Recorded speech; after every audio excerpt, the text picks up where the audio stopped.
Alright, what up guys? Today we're playing some Fable The Lost Chapters, and we're actually going to be doing a continuation of a really old series that I started and never quite finished, and it is the Demon Door series. So in this video we are going to be tackling the Necropolis Demon Door, otherwise known as the Bleached Bone Island Demon Door. And this is the Demon Door that requires all of your silver keys. However, there's a few ways you can do this, and well, the choice is yours. Now obviously this demon door will actually take all of your silver keys regardless of however many silver keys you have, but you do need to have at least one silver key available. Obviously you need to have at least one silver key to give to this guy or he will not let you in. But the strategy you use to get in here is going to depend on what your wants and desires are for your playthrough. The most obvious way, I think, to do it is to collect all 30 keys, open up all the chests, and then give your keys to him. The other way is to just kind of like not really care about however many silver keys you have, because you don't really care about the silver key chests. And that's kind of what I'm doing here. I don't really know exactly how many keys I have, but I also kind of don't care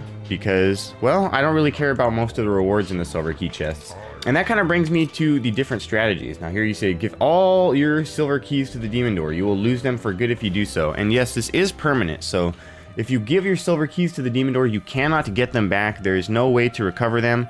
So if you never collected all 30 of them and you give him your silver keys and then you later decide, hey, I kind of want to open that 30 key silver key chest, well, you can't, because you cannot get enough silver keys to do it anymore. You can only get as many as you have left in the world to recover, right? So like I said, I don't really care, so I'm just going to give him my silver keys. I think I have like somewhere between 15 and 20 of them. And he asks, are you really sure you want to lose all your silver keys? And yeah, you just say yes, and he lets you in, basically. But yeah, so that brings me to the other strategies. Another obvious strategy is to just collect literally only one silver key throughout the entire gameplay, and you just give him the one silver key and he still lets you in. Now this leaves 29 silver keys for you to get, so you would sacrifice the 30 silver key chest, which in my personal opinion doesn't really matter. It is a sword. I forget what it is. I do believe it is the most powerful standard sword in the game, so like not a katana, not a great sword. It is the strongest just normal sword, but it's kind of a disappointing weapon, and so I don't really find it to be all that useful. And so I usually don't mind giving up the 30 silver key chest. And so that's what I would normally do, is just give them the one key. And, you know, if I want any of the silver key chests later, I can just collect 29 or 25 silver keys, because there's 25 silver key chests and then there's 30 silver key chests. So you don't even need like 29, 28, 27, or 26. You only need 25 silver keys in this game. So you could theoretically give him up to 5 keys and you would still be able to get the 25 silver key chest, the Archon's armor, that's right, which is the most powerful armor in the game. Now, if you didn't actually mind having the most powerful armor in the game and you just were okay having plate mail, you wouldn't even need that. You would only need up to 20 silver keys, which opens up your options a lot more. And so what I would normally do actually is I would normally get 20 or 25 silver keys, open up all the silver key chests that I do want, and then finally give all my keys to him, but not going for the full 30 just because it's usually not worth it. But of course, the easiest way to do it, if you just straight up don't care about any of the silver key chests, which arguably none of them really matter all that much, the plate mail armor is perfectly good. And if you have the anniversary version with the DLC, you can actually get the Aeon's armor, which is the same as the Archon's battle armor, and you don't need any silver keys to get that one. So it makes the 25 silver key chest actually completely obsolete if you have the anniversary DLC.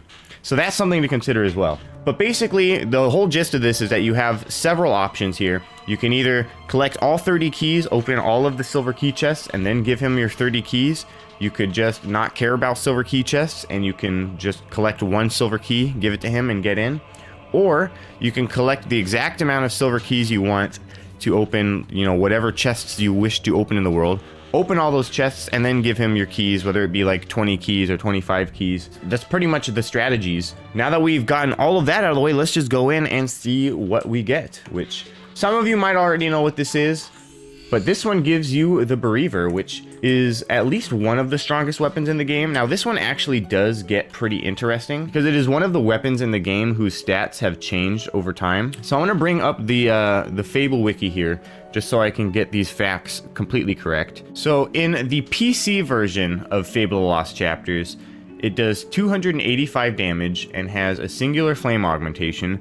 This is the same in the anniversary version of the game for both Xbox and PC. But if you happen to have the Xbox version of Fable The Lost Chapters, the Bereaver not only does its original 285 damage and has its flame augmentation, but it also comes with 2 empty augmentation slots, which if you fill with sharpening augmentations, it will put its damage at 345, which is higher than the Soulless Greatsword. However, it matches the Soulless Greatsword when you consider that the Soulless Greatsword on the Xbox version of The Lost Chapters also has an empty augment slot, and if you fill that augment slot with the sharpening augmentation, it too will have 345 damage. So they end up being essentially the same exact weapon. I think the Soulless Greatsword has, yeah, it has the health augmentation, that's what it is. So I believe in the Xbox version it only has like the flame and the sharpening augmentation or something like that, and then you add the second augmentation for the sharpening augmentation. So it literally becomes the exact same weapon as the Bereaver, which kind of makes this weapon obsolete in a way.